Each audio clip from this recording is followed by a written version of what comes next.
31 August 2012 সালে সন্ধ্যার প্রায় 7টার সময় ইয়ানসি নোল তার কর্মস্থান থেকে তার বাসার দিকে গাড়ি চালায় যাচ্ছিল। সে কিউএফসি নামের একটা ওয়াইন স্টোরে চাকরি করত এবং সে আমেরিকার সিয়াটেল শহরে থাকত। কিউএফসি এর ক্রেতারা ইয়ানসিকে বেশ পছন্দ করত কারণ তার ওয়াইন নিয়ে অনেক জ্ঞান ছিল এবং সে সবাইকে যার যার প্রয়োজন অনুযায়ী কোন ওয়াইনটা নিলে ভালো হবে সেটা নিয়ে পরামর্শ দিত। এর পাশাপাশি তার ব্যবহারও অনেক বন্ধুসুলভ ছিল। তার বন্ধু বান্ধবরাও তাকে তার ফ্রেন্ডলি নেচারের জন্য অনেক পছন্দ করত। ওয়াইন বিশেষজ্ঞ হওয়ার পাশাপাশি ইয়ানসি প্রকৃতিকে অনেক ভালোবাসতো আর সে প্রায় হাইকিং এবং কায়াকিং এর মতো আউটডোর অ্যাক্টিভিটিসে অংশগ্রহণ করত। তার দিনের শুরু একটু সকাল সকালই হইতো কারণ সে প্রত্যেক দিন তার কুকুর লোলাকে নিয়ে হাঁটতে বের হইতো এবং সে নিজেও প্রকৃতির মজা নিত। সব দিক থেকে চিন্তা করলে বলা যায় যে ইয়ানসি নোল একজন সাধারণ মানুষ ছিল যে আমেরিকার সিয়াটেল শহরে একটা সাধারণ জীবন কাটাচ্ছিল। তার কর্মস্থান থেকে সে তার বাসায় যাওয়ার সময় একটা স্টপ লাইটের সামনে আসে, তাই সে তার গাড়িকে থামায়। ঠিক তখনই তার গাড়ির ডান দিকে একটা সিলভার কালারের বিএমডব্লিউ গাড়ি এসে দাঁড়ায়। আর যখন ইয়ানসি তার ডানে তাকায় তখন সে অবাক হয় এটা দেখে যে ওই বিএমডব্লিউ গাড়ির মধ্যে যে আছে সেই মানুষটা একটা গুলি বের করে এবং সে ওইটা ঠিক ইয়ানসির মুখের দিকে ঘুরায়। ইয়ানসি কিছু বুঝে উঠবার আগেই ওই মানুষটা ইয়ানসিকে গুলি করে, একবার না 5বার। দুর্ভাগ্যবশত 5টার মধ্যে 4টা গুলি ইয়ানসির মাথায় লাগে এবং সে ওইখানেই মারা যায়। যখন এটা হয়েছে তখন আশপাশে অনেক মানুষ ছিল, কিন্তু কি হয়েছে এটা কেউ বুঝে উঠবার আগেই ওই বিএমডব্লিউ গাড়ির স্পিড অনেক বেড়ে যায় এবং ওইটা সবার নজরের বাইরে চলে যায়। যখন মানুষ বুঝতে পারে যে এখানে কি হয়েছে তারা সাথে সাথে পুলিশকে ইনফর্ম করে এবং পুলিশ যত তাড়াতাড়ি সম্ভব ক্রাইম সিনে চলে আসে। তদন্ত করবার পরে পুলিশ মেইনলি 3টা ক্লু পায় যেটা তাদেরকে সাহায্য করবে ইয়ানসি নোলের খুনিকে খুঁজতে।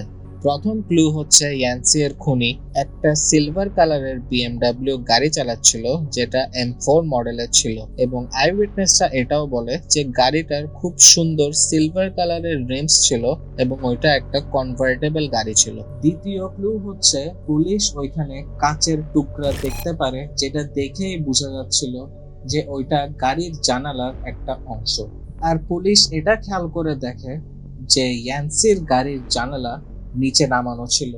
তার মানে এটা ছিল যে ওই কাচের টুকরাটা ইয়ানসির গাড়ির না, এটা তার খুনির গাড়ির থেকে আসছে। তো বিএমডব্লিউ গাড়ি হওয়ার পাশাপাশি পুলিশ এটাও জানতো যে ওই গাড়িটার প্যাসেঞ্জার সাইডের উইন্ডোটা ভাঙ্গা ছিল। তৃতীয় আর সবচেয়ে বড় ক্লু যেটা ছিল ওইটা হচ্ছে পুলিশরা আই উইটনেসদেরকে ইউজ করে একটা স্কেচ বানাইতে পারে, কারণ এই জিনিসটা যখন হয়েছে তখন ওইখানে অনেকজন ছিল। সাধারণ জনগণ পুলিশকে তাদের তদন্তে অনেক সাহায্য করতে চায় কারণ তারা এই ব্যাপারটা মেনে নিতে পারে না যে এরকম দিন দুপুরে কেউ এসে একটা মানুষকে মেরে ফেলবে। এটা একটা হিউজ পাবলিক সেফটি ইস্যু ছিল।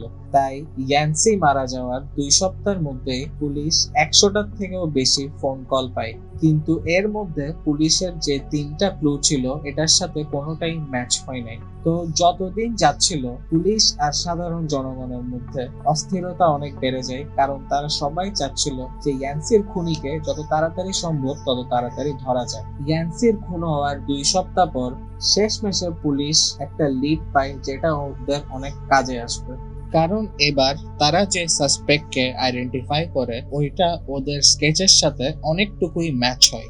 ওই লোকটার নাম ছিল ডিন বোম্যান। তার বয়স 29 বছর এবং সে যেখানে খুন হয়েছে সেই জায়গা থেকে শুধু 10 ব্লক দূরে থাকে। কিন্তু ডিন একজন অ্যাকমপ্লিশড ইঞ্জিনিয়ার ছিল, তো পুলিশ চাইলেই ওকে কোনো প্রুফ ছাড়া অ্যারেস্ট করতে পারবে না।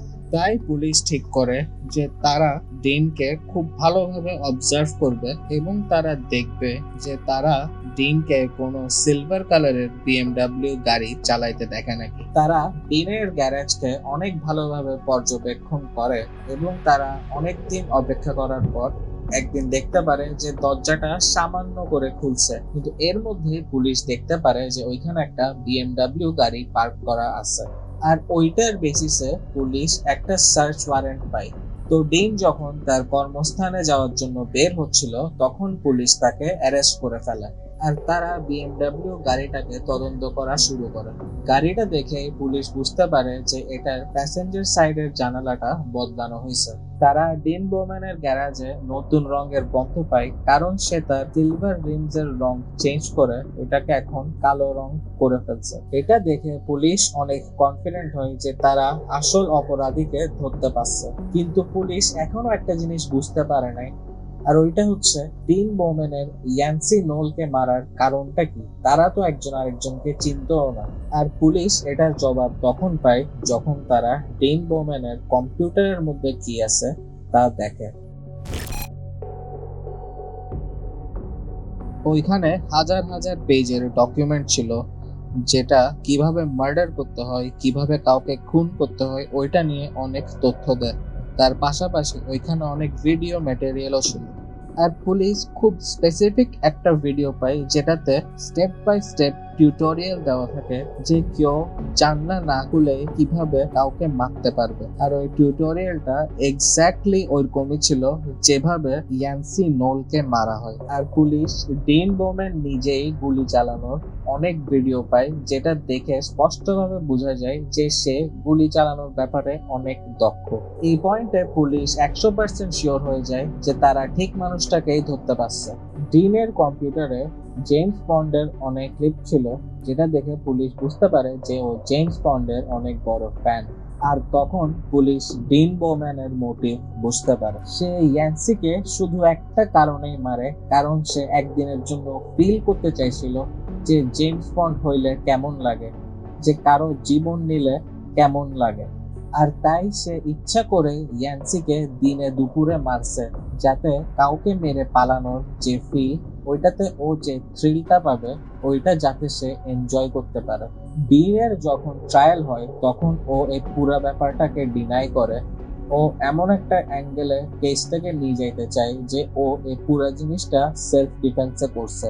ও কোর্টে এটা বলে যে ইয়ান্সি ওকে থ্রেট দিছিল যে সে ওকে মেরে ফেলবে।